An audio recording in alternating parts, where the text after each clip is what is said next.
katobuzabuzibu okulwa mu kifo n'osubira nti kyalubeerera mulayini eyo tutukirize buvunaanyizibwa. Mawulire hagasanyo wali eri ku National Unity Platform wetwogerera sawa zineno omukulu amanyikidwa nga Sheikh Kiti abamugase omu ku basheeka abagenda okubanga abakyukirira National Unity Platform jeno muhozi yeche bamukoze guno mukolo ka video akakuletedde mu masa njagala ojiwo budde kubanga muli mu bingi ebyokwigana ddala gwe omwana wa National Unity Platform mategeza gwe munanchuka nenga tetunagendayo aka video kana madensa bo kampeleka like menkaso tambula katukire bonna banjegedde okumanya kweno information nadala bana ba National Unity Platform bakomulezi mwena abayetolodde gwanga hawamu n'ensi yonna kale katugendere mu mawulire gafe agaliro nakuholwalero omukulu amanyikidwa nga Honorable Elias Nalukola agudde mu bintu abasidamu bonna era ne Sheikh Kiti mukimanyi bulungi tino tatambira kusituka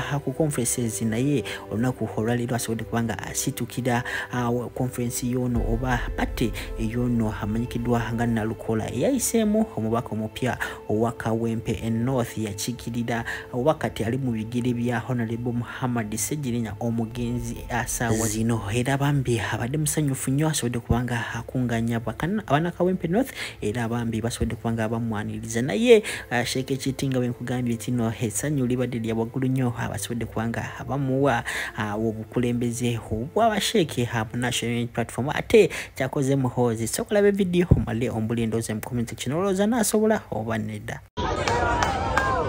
ekyamazima tekyerekerezeka kujjukiza nange sejja okutendereza ng'ennyo yatutonda asalawo ekisembayo nkakasa akalulu ka mwami Nalukola kayongedde okukakasa nti mutuufu mutonzi waffe yasalawo simanyi si byakulwanyisa tusigale nga tukkiriziganya n'omutonzi waffe ebbanga lyonna mubasibirira bwe mwesibirira mbakakasa talina muntu gwatadde nga walubeerera buli ali waali buli lunaku olukya lutola ku nnaku zasigazaawo ne bwalwawo kati obuzaabuzibwa okulwa mu kifo n'osubira nti kyalubeerera mulayini eyo tutukirize buvunaanyizibwa bwetutikkiddwa bwe buba buganye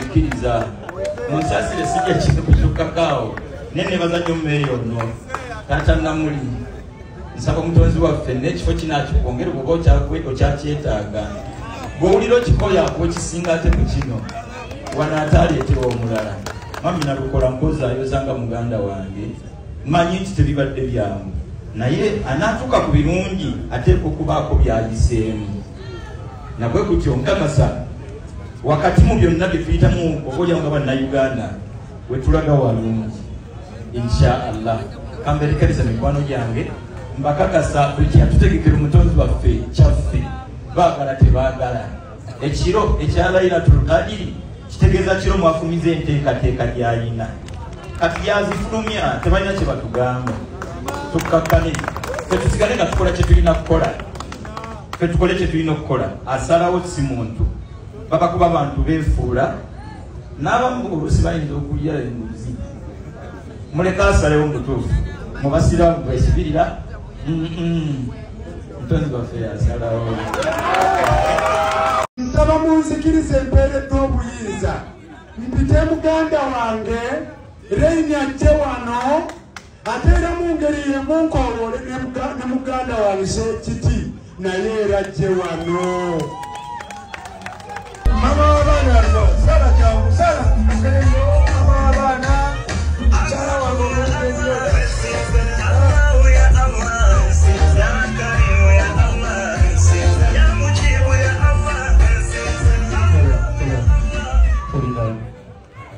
إن الله وملائكته يصلون على النبي يا أيها الذين آمنوا صلوا عليه وسلموا تسليما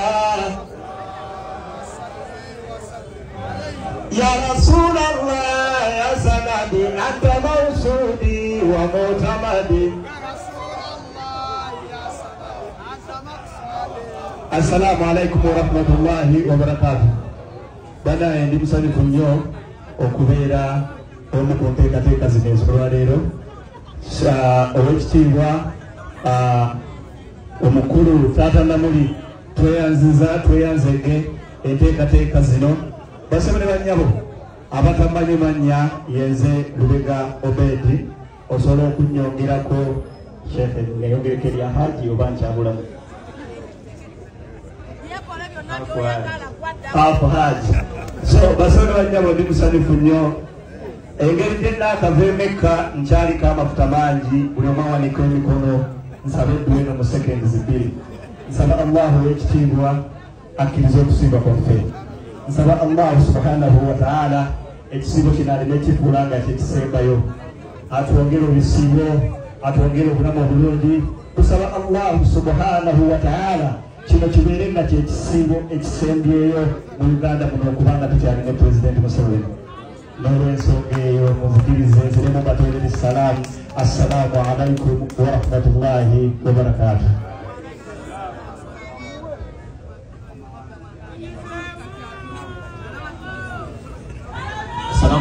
Assalamu alaikum wa rahmatullahi wa barakatuh. Amanya n'eddoboozi Haji Abudu omusomi w'edduwa. Nkola ku nsonga ez'enjawulo, emirimu nga gikutataganyeko, ebyenfuna byo nga bidobonkanye, ne oba oli bweru wa ggwanga emirimu gyakucankalanako.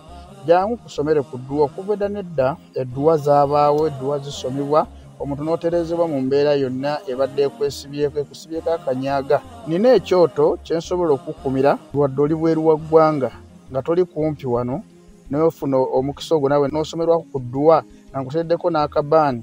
Allah ajja kukusaasira, ajja kukwanukula. Kuba ku nnamba yange y'essimu 075 44 71 56 ne ku WhatsApp kwendi mpereza obubaka sobolo kuyamba. Assalamu alaikum wa rahmatullahi wa barakatuh. Oba kino nkyogere oba nkireke gwe mpulira ntiddemu katono naye sitiddeera.